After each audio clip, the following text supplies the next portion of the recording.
Hemos invitado a dos candidatos que están en plena campaña, de dos partidos diferentes y de trayectorias diferentes. Uno es Juan Cheput, que hemos conocido como congresista, pero que de base es un ingeniero, que ha estudiado después ciencias políticas y que ejerce como profesor de ciencias políticas tanto en el Perú como, creo, en una universidad colombiana.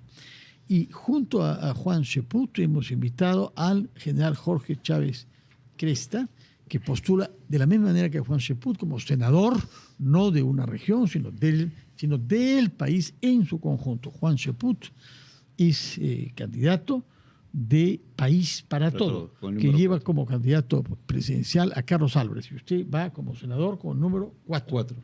En elección nacional. En la elección nacional para senadores. Y el general Chávez Cresta es candidato en el partido Perú Primero, Así es, que ha sido fundado por el expresidente Martín Vizcarra, que lleva como candidato presidencial a su hermano Mario Vizcarra. Y va usted como candidato con el número 11. Con el número 11, ok. Muy bien, entonces, en primer lugar, tenemos que hablar sobre las cosas urgentes de actualidad, que son las que tienen que ver con el señor presidente de la República, Gerí, puesto que el día de mañana es objeto de una interrogación por parte del fiscal de la Nación. ¿Cuál es su opinión sobre aquello a lo que debería conducirnos esta reunión mañana? Aunque no sabemos qué cosa conteste el presidente, lo hemos visto contestar ya, tanto a él como a su primer ministro, quien ha declarado, creo que ayer, que él no ve que haya ni siquiera avisos de algo delictivo en lo actuado por el señor Gerí. Yo la verdad no espero nada de la reunión de mañana, ¿no? Creo que el Tribunal Constitucional, con el fallo que dio hace 5 meses, en el cual impedía una investigación más profunda del presidente de la República, ya ha limitado los alcances de lo que mañana sería la visita de Tomás Gálvez al presidente de la República. No olvidemos que el Tribunal Constitucional ha señalado que máximo tiene que ser en 2 oportunidades, tiene que ser en sede de Palacio de Gobierno y no puede ir más allá de la investigación preliminar. Tan es así que el mismo Tomás Gálvez ha señalado que él no puede ingresar en el terreno del levantamiento de las comunicaciones, ni cosas mucho más profundas que nos llevarían a aclarar el caso, ¿no?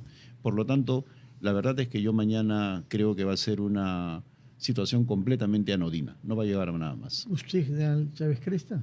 Yo coincido plenamente con el ministro Juan Cheput en todo lo que hay.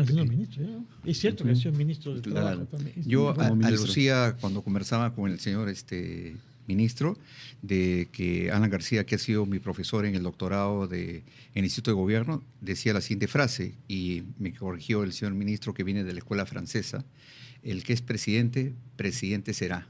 No existe ex en la escuela francesa. El que es ministro. Sí, en el protocolo francés. Entonces, y esa es una muestra de respeto que le tengo al señor ministro. Es mutuo, general, ministro. Muchas gracias. Entonces, yo lo que decía, coincido con eso, porque no se ve una actitud rápida en el marco de la legislación y de la ley para poder actuar sobre lo que ha llevado a cabo el señor presidente, ¿no? Prácticamente, como siempre le he dicho, el presidente es el que representa a la nación, y prácticamente con sus actos ha hecho de que nosotros nos sintamos, primero, defraudados y segundo, anonadados ante la actitud propia del Congreso y ahora del Ministerio Público. Coincido plenamente con el señor ministro lo que explicaba, de que mañana prácticamente va a ser improductiva. ¿Qué es lo que podría hacer el Ministerio Público en el marco normativo que ha sido definido por el Congreso y por el Tribunal Constitucional? Nada. No puede hacer nada porque está atado de pies y manos, en que ya lo ha expresado el fiscal de la Nación, indicando de que no puede levantar el secreto de las comunicaciones, que no puede ir más allá de las investigaciones preliminares, porque así lo ha dictaminado el Tribunal Constitucional. Será cuando termine su mandato el actual presidente interino que se tomarán las acciones penales correspondientes de acuerdo a la ley. Eso es lo que ha manifestado. De acuerdo. Entre las cosas que sabemos que han tenido lugar, ¿cuáles le parecen a usted las más graves concernientes en el presidente Gerí? Mira, en realidad hay varias cosas desde el momento que él asume el mandato, ¿no? Cuando él asume el mandato, el presidente Gerí, hay una denuncia de una señora de Cajamarca que indica que le había dado dinero para obtener beneficios en la Comisión de Presupuesto. Eso fue gravísimo y fue opacado por la juramentación.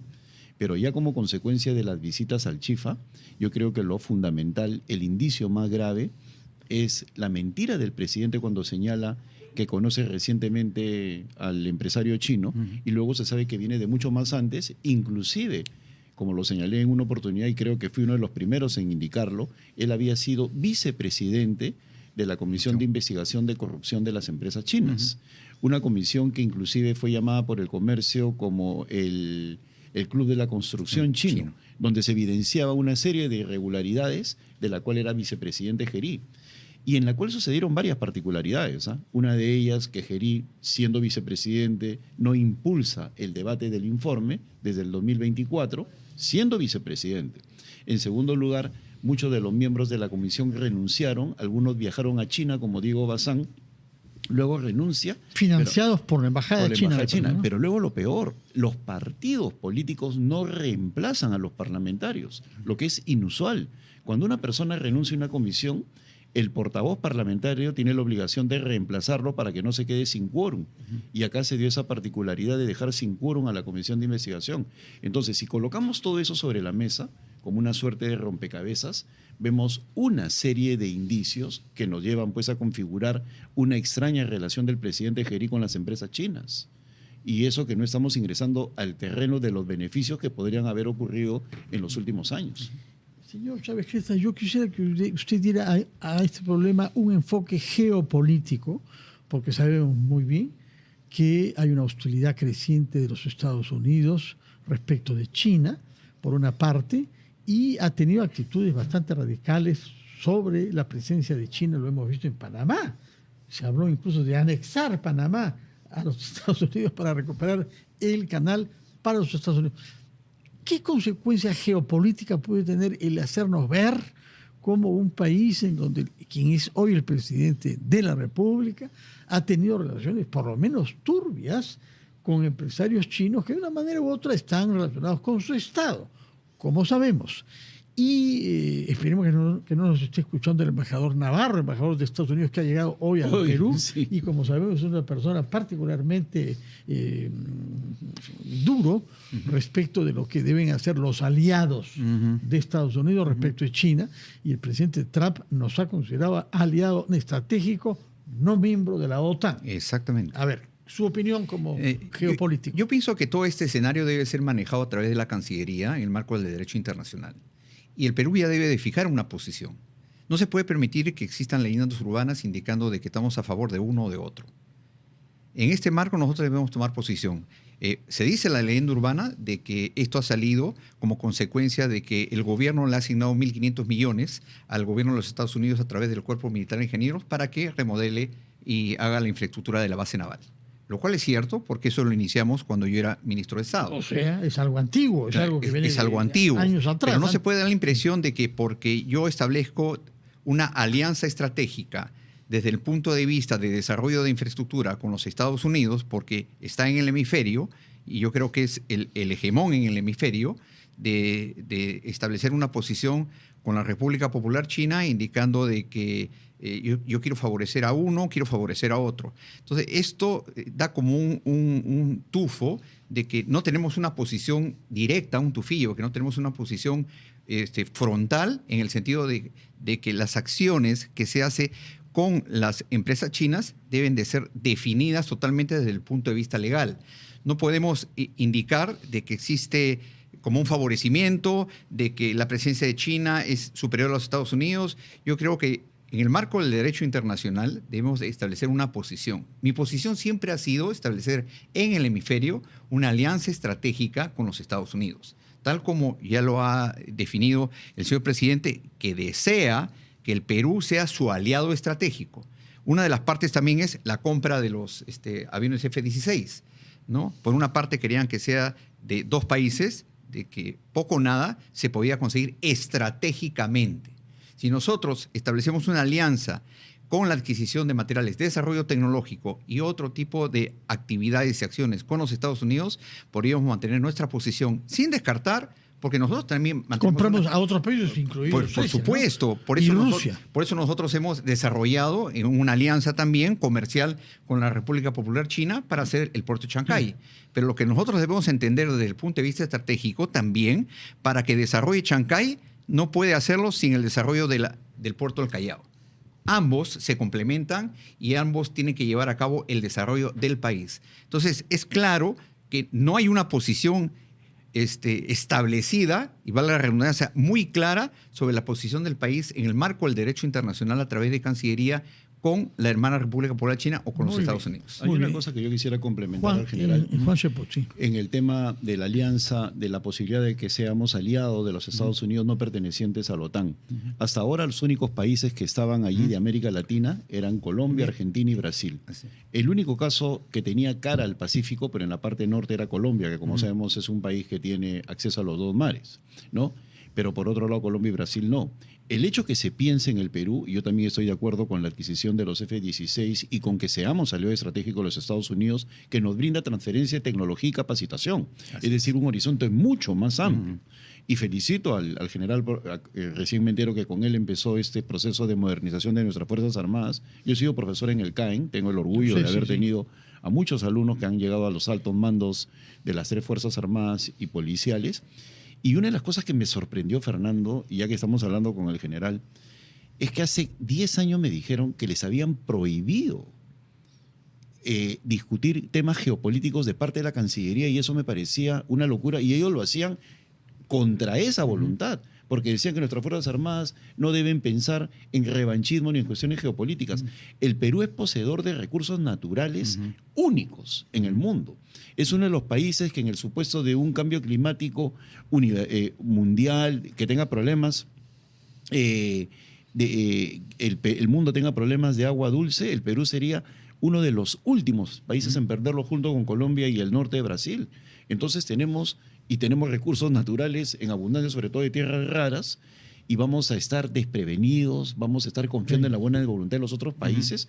A mí me parece muy bien que nuestras Fuerzas Armadas entren en un proceso de reorganización y modernización. A propósito de China, yo creo que vale la pena recordar que hay un proceso abierto contra el número 2 de la Fuerza Armada China, que ha sido denunciado en su país por haber vendido secretos nucleares a los Estados Unidos, es decir, corrupción junto a traición a la patria calificada, revelar secretos nucleares a los Estados Unidos.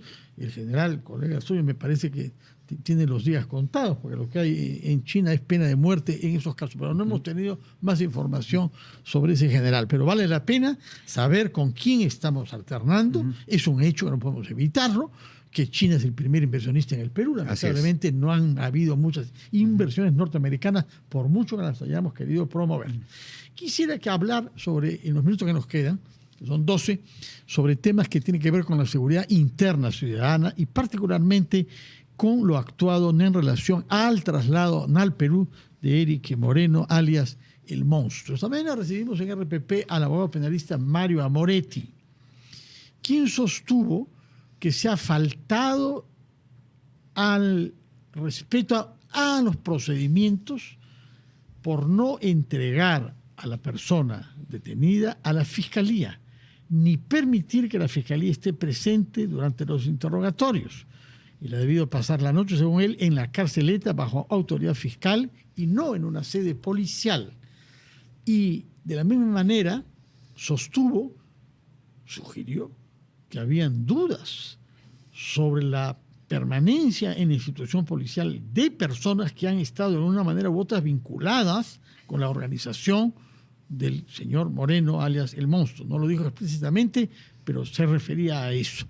Yo por eso quisiera saber si es correcto o no que se han faltado a ciertas normas procedimentales en una operación tan delicada como esta, comprendiéndose naturalmente que hay algo excepcional. Hay que tener cuidado de lo que le pueda pasar a este señor, porque debe haber mucha gente que quieren eliminarlo, los que han sido cómplices de ellos. Entre ellos, según propio reconocimiento del comandante general de la policía, miembros de la Policía Nacional. Claro, la misma policía podría querer acabar con la vida de esta persona para evitar de que él pueda decir con quiénes eran sus contactos ante la aseveración de la policía paraguaya, ¿no? Y no olvidemos que en el caso de la policía de Paraguay, con todo el respeto que se merecen los buenos oficiales de la Policía Nacional del Perú, fueron hablar en 3 oportunidades al más alto nivel y ratificándose de que había gente de la policía peruana, algunos malos elementos como que hay en todas partes, que le avisaban al monstruo sobre la posibilidad de un operativo. Y yo coincido con el doctor Amoretti. Lamentablemente a veces el espectáculo lleva a que se cometan una serie de faltas que terminan beneficiando al delincuente. Entonces, en este mismo instante, por ejemplo, por otro caso similar, miembros del INPE están denunciando penalmente al presidente de la República por haber cometido una serie de actos que van en contra no solo de la dignidad de los trabajadores, sino de los procedimientos, porque luego los sancionan a ellos. Por ejemplo, ¿cómo se le ocurre preguntar públicamente dónde está esta persona, dónde lo han mandado, qué estrategia han seguido, delante de las cámaras? La verdad es que yo creo que hay una serie de hechos concatenados que en aras de buscar una mayor popularidad lo llevan a cometer errores de índole legal. Usted ha hablado de espectáculo y quizá ha usado la palabra castellana para evitar la palabra inglesa que usó Keiko Fujimori, que habló de show. Y estamos hablando de Keiko Fujimori, que no se caracteriza por ser crítica de la policía ni crítica de la autoridad del Estado. Más bien se hubiera podido temer lo contrario, que guarde silencio. Y ha hablado de que el señor Gei debe cuidarse de no hacer un show para evitar que se discute sobre su situación personal y la perspectiva de una vacancia. ¿Cuál es su opinión sobre el tema, señor? Bueno, yo coincido plenamente por lo expresado por el señor ministro Juan Ceput, pero yo quisiera agregar y hacer recordar lo siguiente. No, este tema del alias El Monstruo, de este criminal que ha causado mucho daño, no solamente a nuestra población, sino a la imagen y a la seguridad del país. Hace algún buen tiempo, antes de que sea capturado, tuvo 2 eventos que denotó justamente lo que se acaba de expresar, que existen malos elementos de nuestra policía. El primero fue cuando intervinieron en la casa de su señora madre, ¿no? Y él salió desde el extranjero indicando de que, claro, ahora sí son valientes los policías, pero cuando iban y pasaban por Cajatambo, ¿no? Esa fue su expresión, ahí no eran valientes. Entonces yo los voy a delatar y voy a hacer. Primer momento. Segundo momento, cuando ha estado la policía paraguaya, ha manifestado de que en 3 oportunidades, como lo ha dicho el señor ministro, han manifestado de que ha habido como una especie de soplo, por eso de que la intervención que hicieron para detenerlo fue con la no intervención de la policía peruana. Y con el debido respeto, lo digo. Sí, entonces, fue doloroso escucharlo. Lo que nosotros debemos reconocer que hay un altísimo grado de corrupción en la administración, por parte también del INPE, como en la administración de todos estos procedimientos policiales que se vienen llevando a cabo. Primer aspecto. Segundo aspecto, coincido también nuevamente en que ya basta de hacer espectáculos, ya basta de hacer show, ya basta de hacer figuretismo en el sentido de ingresar a un penal, incumplir los procedimientos que traen como consecuencia la afectación a la imagen del presidente y en todos los procesos que uno debe de cumplir. La ley está para cumplirse, los procedimientos están para cumplirse. Si dice que debe estar en un penal de máxima seguridad, pues yo hago todos los trámites convenientes para trasladarlo ahí. Por último, no hubiera estado en una instalación policial, lo llevo por el momento, por casos excepcionales, a la base naval. Después lo traslado hacia otro sitio, pero yo tengo que crear en virtud de las normas, ¿no?, el cumplimiento de la ley. No puedo salirme con eso, con la intención de exponer, fíjense lo que están haciendo. Y culmino, ¿no? Había unas expresiones del comandante general de la policía, el general Larriola, indicando que ha hablado con esta persona y que él ha dicho de que un poco más se hace bobo, ¿no? Y eso estoy contigo, de que se ha convertido al cristianismo y que ya cree en la palabra de Dios y por eso él va a decir la verdad y por eso una serie de cosas. A mí me parece algo totalmente improductivo porque cada uno debe estar en su nivel. En el caso del presidente, cuando fue al penal, él ha debido de conversar con el administrador del penal.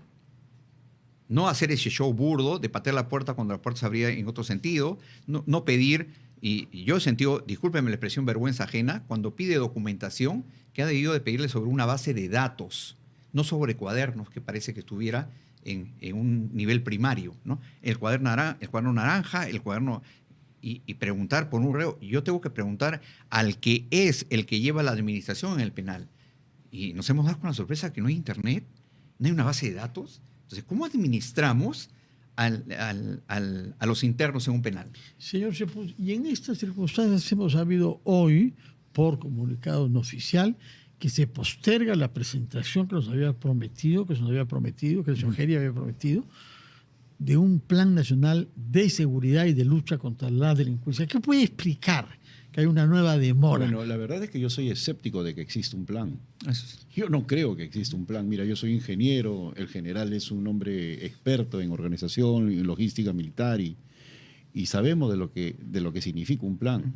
Para tener un plan, primero tienes que tener clarísimos los objetivos, ¿no? ¿Cuál es el objetivo estratégico de este gobierno? ¿Cuáles son los objetivos tácticos? Y a partir de ahí desarrollar un plan que significa tiempo, recursos, resultados, ¿no? Y no olvidemos que el presidente lo prometió primero para diciembre, luego para los primeros días de enero y ahora lo posterga para febrero. Entonces, acá vemos varias cosas, como decía Juan en la entrevista anterior, Juan Jiménez.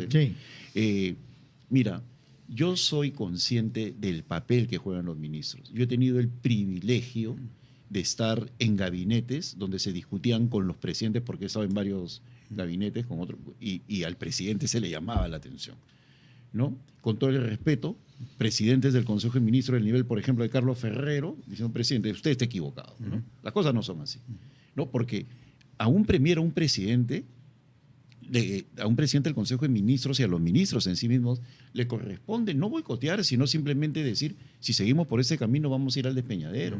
Entonces, cuando los presidentes del Consejo de Ministros y los propios ministros creen que su función es ser cómplices o simple y llanamente adláteres, creo que es una palabra que describe mejor la situación, estar del lado de él, sea cual sea lo que esté diciendo, lo único que conducen es al ridículo generalizado. Señor Chávez Cresta, respecto de este plan que se nos promete para la lucha contra la inseguridad. No existe el plan. Coincido plenamente con lo expresado anteriormente por el señor ministro, en que no hay plan.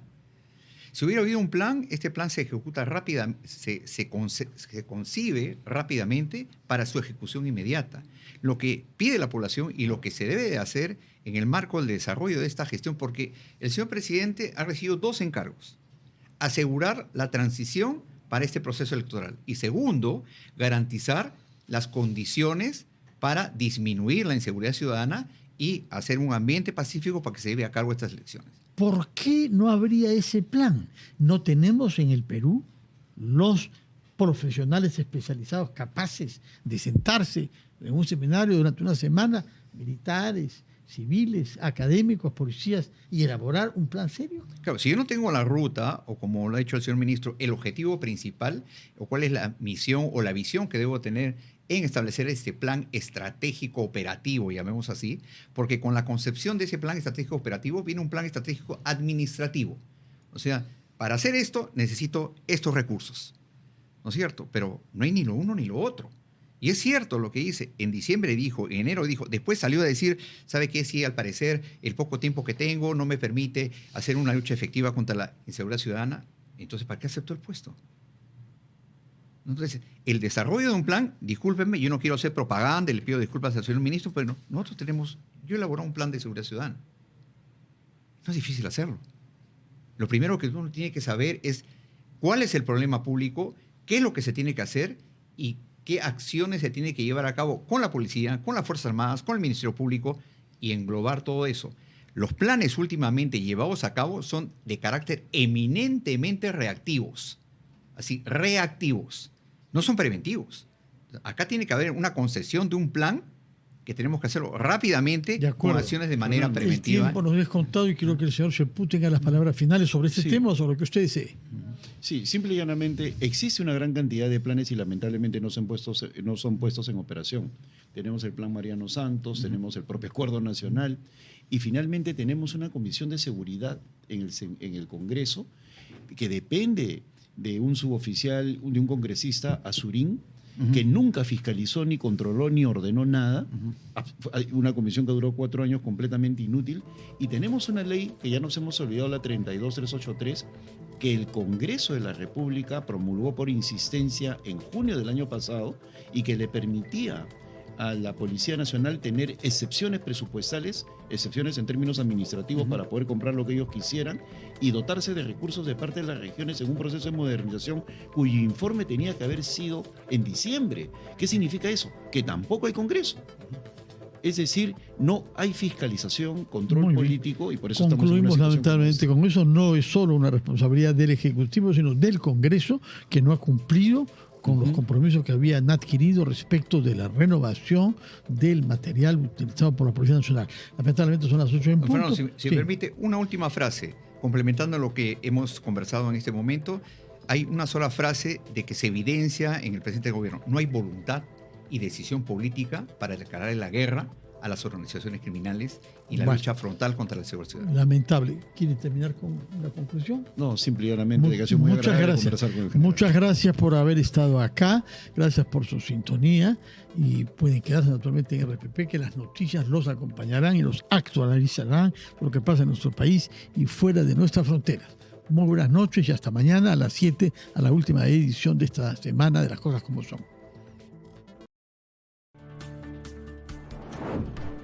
El poder en tus manos.